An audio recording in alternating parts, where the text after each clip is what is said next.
குறகாலமே வாழ இந்த வாழ்க்கையில பொறுமை, அன்பு, மன்னிப்புன்னு ஒரு மனுஷன் கடைப்பிடிச்சா ரொம்ப உன்னதமான மாற்றங்கள் உண்டாகும்னு சொல்ல வரதுதான் இந்த கோழிப்பண்ணை செல்லத்துறை படத்தோட கருத்து. இந்த படத்தை சீனு ராமசாமி இயக்கத்துல ஏகன், யோகி பாபு, பிரிகிரா சாகா, சத்யா முக்கிய ரோல்ல நடிச்சிருக்காங்க. இதோட கதையில மிலிட்டரியில இருக்கிற விருமான் வைஃப் மேல சந்தேகப்பட்டு அவளையும் கூட இருந்த ஆளையும் வெளுத்து வாங்கிட்டு போதையாக அந்த சமயத்துல இவங்க 2 பேரும் ஊரை விட்டு தப்பிச்சு போயிடுறாங்க. இதனால ஆத்திரமாகறான். அதோட குழந்தைங்க மேல வெறுப்பு ஏற்பட அவங்கள பாட்டி வீட்டுல விட்டுட்டு போயிடுறான். கொஞ்ச நாள்ல பாட்டி இறந்த போக செல்லதுரையும் அவன் தங்க சுதாவும் அனாதையாகிறாங்க.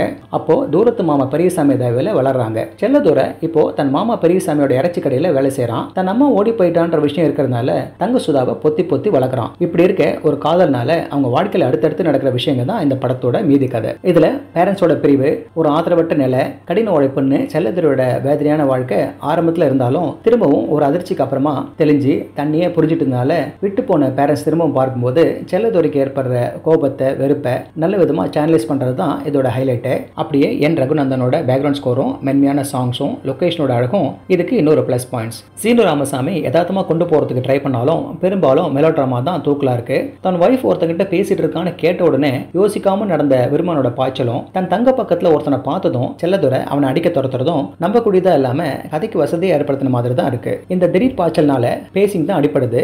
டென்ஷனை ஆர்கானிக்கா பில்டப் பண்ணாம அடிதடியில் இறங்குறதால ஒரு எமோஷனல் டிஸ்கனெக்ட் தான் ஏற்படுது. ஆனா செகண்ட் ஹாஃப்ல பெரிய திருப்பங்கள்னாலும் எமோஷனல் தருணங்க நிறைய இருக்கு. யோகி பாபு ரோலுக்கு ஏத்த நடிப்புக்கு போனதால குட்டி பிள்ளை தினேஷ் தான் அந்த இடத்த ஒன்லைனர்களால ரசிக்க வைக்கிறார். இந்த படத்துல நல்லது சொல்றேன்னு கதைக்கு சம்பந்தம் இல்லாம நிறைய விஷயங்களை திணிச்சிருக்காரு இயக்குனர். கதையில ஒரு திருப்பத்தை கொடுக்கணும்னு அவ்வளவு பாசமா தங்க கிட்ட இருந்துட்டு ஒரு க்ஷணத்துல அந்த மோசமான வார்த்தையை இயக்குனர் யூஸ் பண்ணது எதிர்பார்க்கல. அடுத்து அம்மா கதாபாத்திரம் பயத்துல ஓடினாலும் குழந்தைகளை இழுத்துட்டு போயிருக்கலாம், இல்ல பாட்டி வீட்டுக்காக தேடிட்டு வந்திருக்கலாம். அப்பா கேரக்டரும் எந்த நேரத்துல பையனை தேடி வராருன்னு தெரியல.